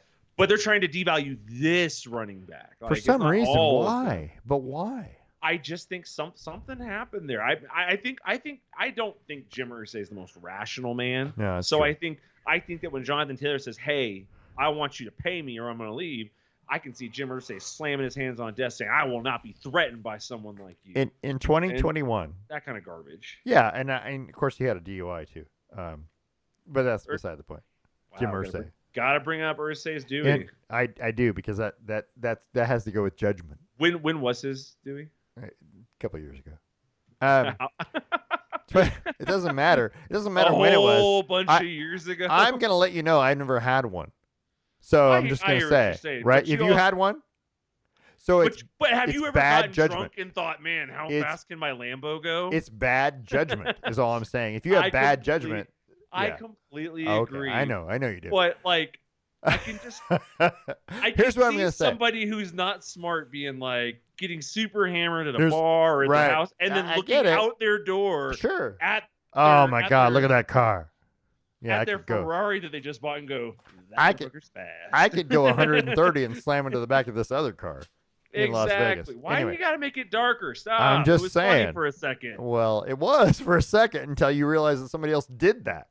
We don't know that he was drunk, right? We don't know. Speeding, right. But he's not the one that died because it never's the driver. Jonathan Taylor in 2021 Played in all 17 games. 1,800 yards. 600 yards more than Nick Chubb, who was in second place. 600 yards more. I'm going to repeat that. Also, 18 touchdowns compared to 8 for Nick Chubb, who's in second place, or second place on the rushing chart. 107 first downs. The next nearest person in first downs is 65, and that's Antonio Gibson. He had 40 more first downs. That's almost 3 a game. Jonathan Taylor was your offense. He was your offense, but you don't want to pay him. Oh my God, really? I'm just saying. Okay, they're moving in a different direction. it's weird. I mean, but you think you got a quarterback that's going to take all care of all of that for you? That's Will Levis. Okay. Let me see it, because I think you're without a running game, you're nothing. Anyway, there's that. So that's just my soapbox. I'm done now. By the way, Justin Herbert has been the number 2 passer in terms of yards for the last 2 years. Woo, Herbie! Yeah, he was behind Tom Brady in 2021, behind Patrick Mahomes last year, but he's thrown for 9,000, almost 10,000 yards in 2 seasons. Dude, just if you're a Duck fan, okay, that's your Duck stat for the day. Let's talk about a couple last things before we go. Okay. WNBA. Sabrina Ionescu scored 25 points, including 5 3-pointers. Brianna Stewart added 20. The New York Liberty beat Las Vegas, the leading Las Vegas Aces, by the way. 94-85 on Monday night for their 4th straight win. New York and Las Vegas are expected to make the WNBA finals this year. They played 5 times already. Liberty have won 3 of the 5. The 9-point win by New York in this last game was the smallest margin of victory between the teams this year. So, wow. Yeah, the games have been blowouts either direction. 20 points, 19 points, 13 points. I'll say the Liberty beat them the first game of the season or early in the season, like 99-61. Yeah, it was terrible. 30 They smoked them. Yeah. 30 points. Jeez Louise. That's ridiculous.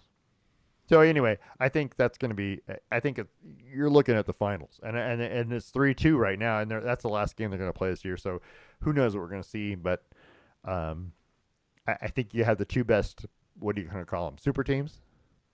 Right. Yeah, in the league, because once they added Brianna Stewart, Sabrina Ionescu is going to be a star. I mean, she's a star already. She's going to be an All Hall of Famer. She's going to set the 3-point record this year. Anyway, you added Brianna Stewart to a team that was really pretty good already.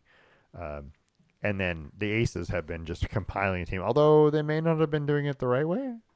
They may not have been. Maybe a little illicit compiling, but we won't know anything about that yet. Yeah. So anyway. And I watched some of this game. It was the Aces had it for a quarter. And they were ahead by like 12 points already in like the first quarter. Yeah, that's what it seemed like. Yeah. But then they just lost control of it right at the end of the first. And then it went steep. Right. I'm looking here in the second quarter, they got outscored 25-16. Sabrina hit a 3 at the end of the first quarter. It made it 22-19 after they were down by like 10. Whatever it was. Yeah. And then it was all New York after that. Yeah. Yeah, it's interesting to watch, because the other games I've watched this year, I've watched 3 games this year between these 2 teams. And every time I went like, oh, this game's over. By halftime. Yeah, this game's over. You know what I mean? It was a blowout and it wasn't worth watching. I wonder why that is. I wonder what it is about WNBA games that are making them so steep and so slanted one way or the other. By the way, Brianna Stewart went 0 for 7 from 3. And the rest of the team was terrible from 3. New York 0 for 2, 0 for 7, yeah. 0 for 2, oh, 0 they for were 3. bad. But then Sabrina 5 for 10. Sabrina was 5 for 10. Vandersloot 2 for 6. Yeah, and then somebody was 2 for 2. Who was that? Maureen Johannes. Yeah, Johannes. Yeah.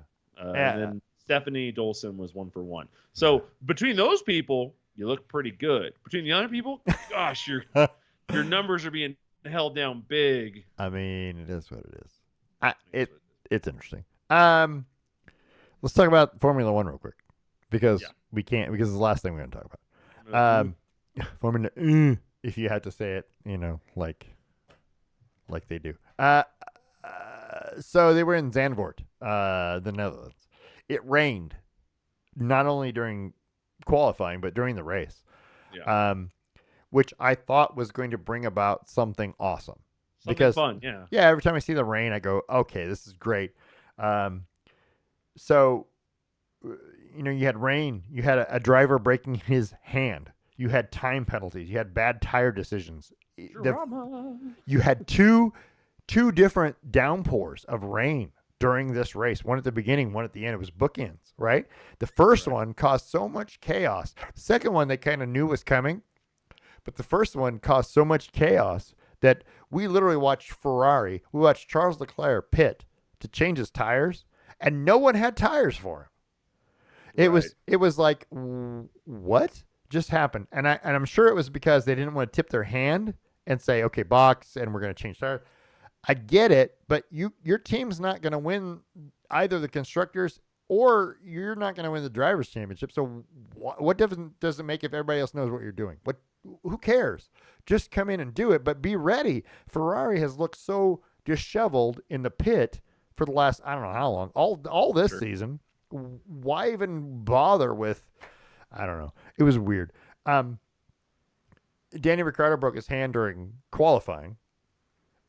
He came around a corner and saw that there was a car where he needed to go, and that was Oscar Piastri, who had already crashed, and he literally couldn't do much about it at that point. Goes into the wall and breaks metacarpal in his hand. Sucks. Right. I mean, dude. And so now he's out for the race. So there was that. In the end, what was missing was a different ending, right? Because everything else was cool to watch, but the ending was, okay, it's Max Verstappen again. He won his 9th straight race, tying Sebastian Vettel for the record streak of 9, and Red Bull inched a little closer to clinching the Constructors' Championship. Fernando Alonso of Aston Martin was second. He's one of only 3 drivers to score points in every race this year, and that's Max, Fernando, and Lewis Hamilton, by the way. Yeah. Alpine's Pierre Gasly finished 3rd thanks to a 5-second time penalty by Sergio Perez. He was speeding in the pit lane. There was a couple of guys that got that penalty. You can't even argue that. Gotta slow down, boys. You can't even argue that. You can argue all kinds that causing a crash or unsafe release, or you can argue a lot of the things that they give you a time penalty for. But speeding in the pit lane there's no way to argue it. You are doing it. Anyway, so Gasly finished 3rd. What'd you think of the chaos, the first downpour that happened, and nobody knew what to do with it? Because I was listening to the team radios, and they were like, "Okay, rain's coming. We just don't know how much we're gonna get." Right. And it's fun. That's because these races have been so incredibly boring. Yeah. That's so much fun. A chance for chaos and nutsness. Max Verstappen could wreck right now. He's not done that all year. This is awesome. Right. And then it doesn't happen. And then it just turns into the same damn thing again. Like, all of that just to get Max and Sergio in the top 4 and Fernando peeking his head up in there again. Oh, Pierre, that's a nice, breath of fresh air. It is. But Carlos and Lewis and Lando are all 5th, 6th, 7th. That's all about where they've been all year. I mean, not all year. I guess Lewis has usually been a little higher, and Lando recently has been a ton higher. He's been good, yeah. So it's like, but I mean, I'd probably guess that Lewis on the year probably averages 3rd, 4th, and Lando on the year probably averages. Well, I mean, I don't want to take that average actually. I don't want to include the first 10 races of the season into his average. But it just turned into a boring thing after such an exciting and promising moment. Lewis's average is probably 4th. Yeah, that's what I was thinking. I said 3rd, 4th because there was like a series of races there where he just kept being 3rd over and over again. Yeah. But there was also a couple of races where he was like 10th. And he was 4th. He's 4th overall in the standings, but that sounds about right, yeah. Yeah, he had at least, I don't know. He's had a couple of races at number 2. A couple of races at number 3, but I also had a couple of races at number 8 and 9, or 8 and 10, 8 and 7. So he's been in the top. He's been in the top 10 every time. So but he's had points every time. Something. He's had points every time. Better than he can say for his 2022 campaign. Right, and Fernando Alonso, right? He was second, 5 straight races to start the season. Yeah. I don't know. And then Or third, sorry, to start the season. Then reality hit. Well, and then he finished second in Monaco. He finished second in Canada. He finished second in the Netherlands with the fastest lap. But he also finished ninth in Hungary. I mean, it's been interesting. It's been up and down. After he had such a consistent first 5 races, it's been up and down. I don't know. I Fernando Alonso, their team at Alpine, if you could get rid of Lance Stroll, I think you'd be doing better. You could probably find another driver better than Lance Stroll. Absolutely. But the question is it really like one person overachieving? Like if you replace Lance Stroll with like a Lando Norris, do you really get that much better? I don't know, but Fernando, it's hard to say because this is what we talk about with cars, right? Right. How is Fernando doing this, but Lance Stroll's doing that? How is this is, and this person doing that? Here's my problem. This is Fernando's first year at Alpine or at Aston Martin, right? And we know that Lance Stroll has been there with his dad for what, 3 seasons at least? Yeah. And he's not getting any better. He's ninth. Okay. He's not great. But how could Fernando Alonso come from another team, jump into a car from your team, and be way better than you when your dad is here, right, funding everything? How is that possible? But I think that just emphasizes how much a bad car can hold you back, right? But a really good driver can make the most out of it. What I'm saying, or can do better than you think they should with it, because Lance Stroll is probably not a really good driver, right? And the car is probably okay. What I'm saying is, Lance Stroll, if you moved him out and you put, I don't know, George Russell, Lando Norris, Charles Leclerc in that car, it would be way better. He would finish a lot higher. I also don't know that to be necessarily true because Charles Leclerc's had a lot of issues this year but that's Ferrari. That weren't pit related. He's had a couple races where he's made bad decisions, where he's wrecked, True. where he's had problems. True. He's had some boneheaded days too. And Lando Norris early in the season couldn't do anything with that car. Charles Leclerc has 52 points more than Lance Stroll.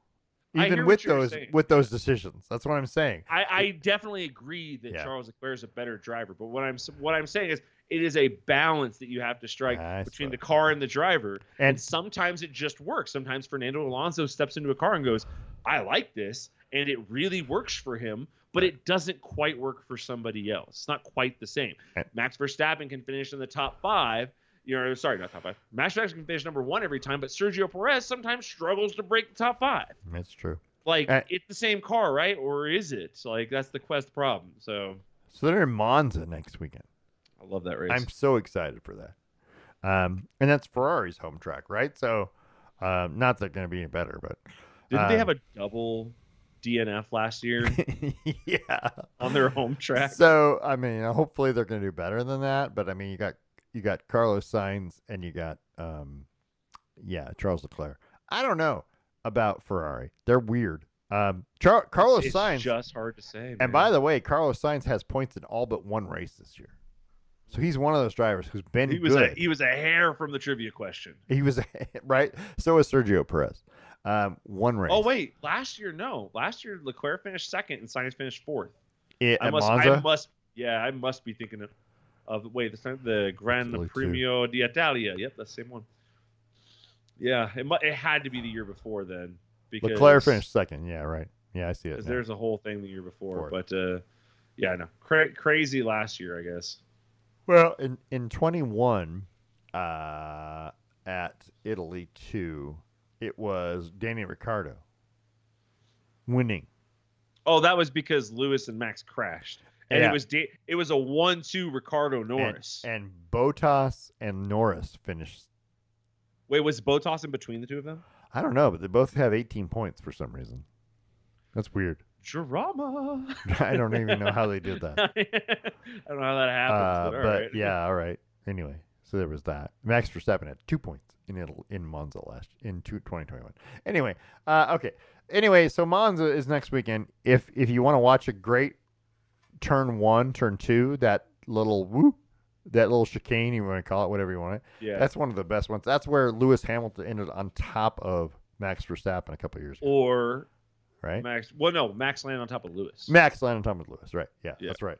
But who And is at fault? You decide. everybody was at fault. If It you was ask one, it was definitively the other. and I'm not gonna lie, that was a great race to watch. Just even if I know it was turn one, it was like lap one, turn one. I get it. That's where the accident happened, but it made the rest of the race awesome because those guys are Was out. it really that early in the race? It was literally the first lap. It was No way. I'm not joking. I'm looking. I gotta know. I swear it was the first lap because there's no other reason why they'd be that close to each other. Laps. It said Lewis Hamilton did 25 laps in. Oh, is it that many? It was about. It was there about a yellow halfway flag? through the race. Was there a yellow flag? I don't know. There was a couple people Because there had to be a reason why they were that close to each other. had 0 laps, did not start. Yeah, Gasly had 3 laps, did not finish, and then the next 2 to retire were Verstappen and Hamilton, and then Mazepin in 41. Mazepin, but yeah, it was lap 25. I thought it was midway through the race. Chaos, craziness, blah blah blah. But I thought it was midway through the race that whole thing went down. I don't know. It doesn't show me that on here. It seems like it was. So because there's 53 laps in the whole race and they did it on lap 25. So I feel like I thought it was the earlier. Beginning of lap 25.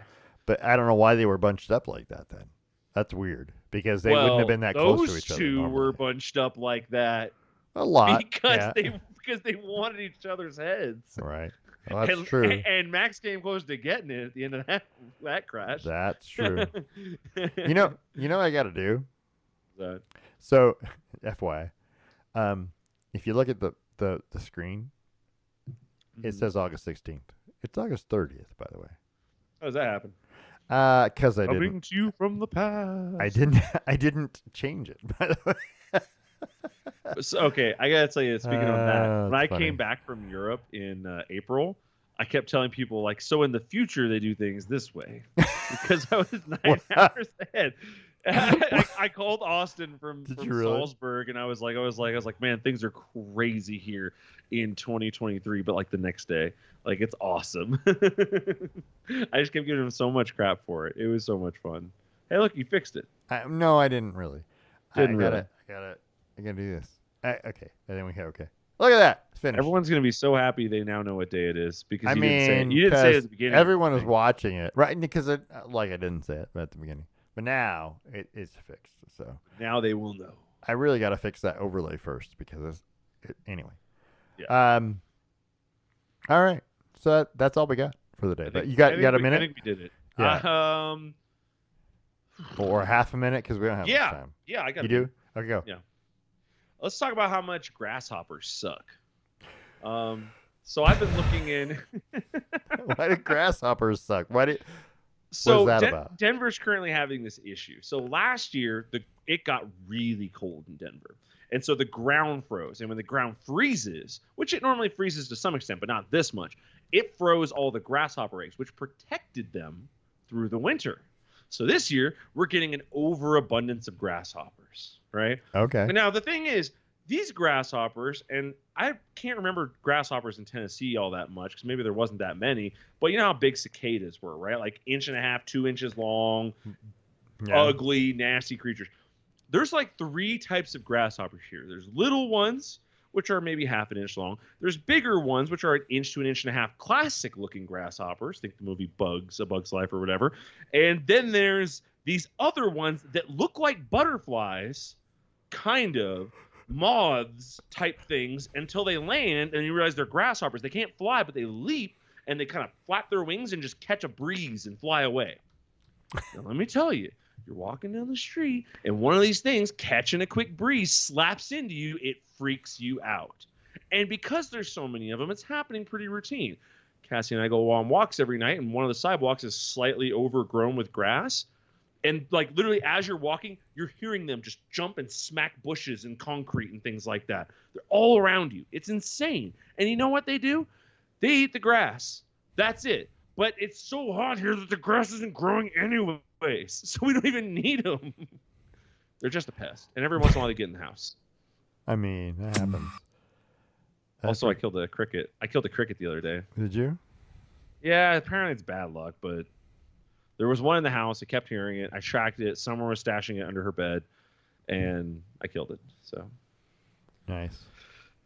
but yeah, grasshoppers. I am tired of them. I was tired of moths, and now I'm tired of grasshoppers. I can't wait for winter. Just kill all the insects, freeze it over. Let's All go. of them. Yeah. I'll tell you what. There's no bees here though. The damnedest thing. No bees. Here's this is for you, by the way.